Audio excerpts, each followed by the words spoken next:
The Hubble Space Telescope has been an object of many people's interests ever since its launch in April of 1990.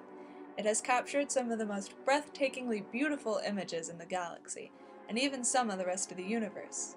In this video, we will explore some of the most intriguing and stunning images of all time, the Hubble Deep Field. We'll also cover Hubble's classification system for the galaxies. The Hubble Deep Field isn't just one image, as you would probably like to believe. In fact, there are quite a few deep field images. We really only pay attention to a few, because they were the most groundbreaking, but there are way more than that. And they're all equally as unique and breathtaking as the first one from December 18, 1995. The shocking thing about this image is that it isn't even that wide.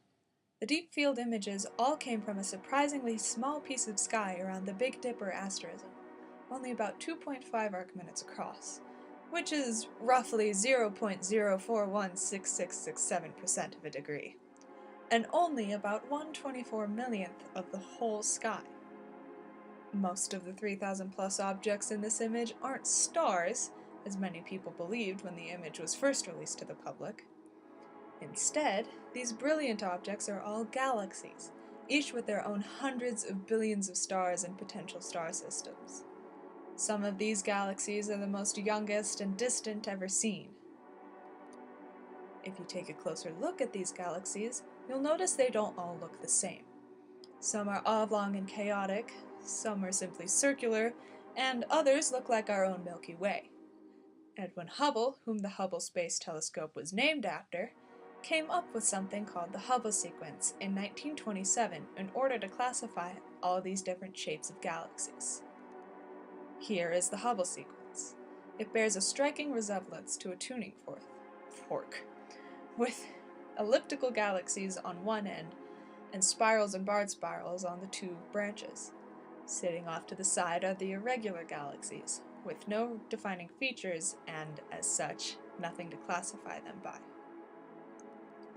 Elliptical galaxies are like spirals and barred spirals in that they have a bulge in their center, but are completely unlike their cousins in that there are no distinct spiral arms. Instead, most elliptical galaxies seem to be mostly circular or oval-like in shape. There are 7 different types of classifications for these galaxies, ranging from E0 to E7. The E stands for elliptical, and each number moving up goes from circular to more cigar-like in shape. Spiral galaxies, like almost all galaxies, irregulars being the exceptions, have a central bulge, but are different from ellipticals in that they have spiral arms extending from all sides of the core, and are flat, rotating disks.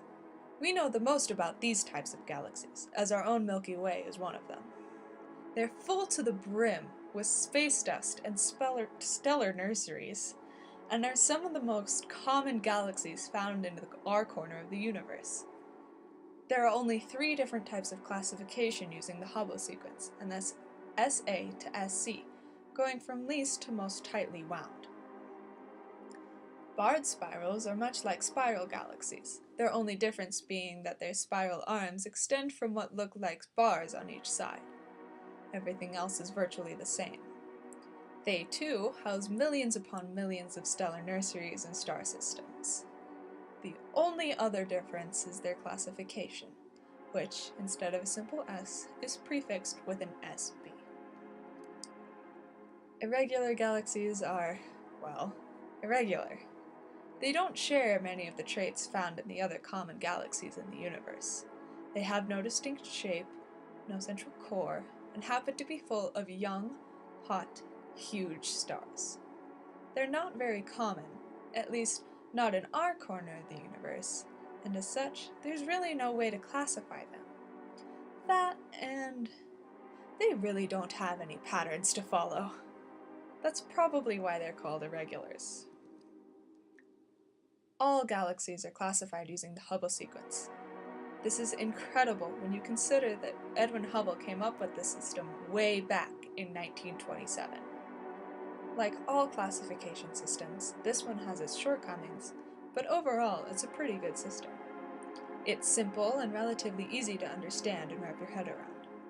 It helps that there aren't very many types of galaxies in the universe that we can see, too. But why is that? If the universe is so massive, why are there only 4 apparent types of galaxies?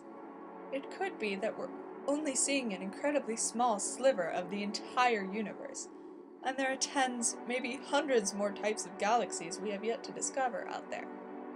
That is, if we ever get the chance to discover the rest of the universe.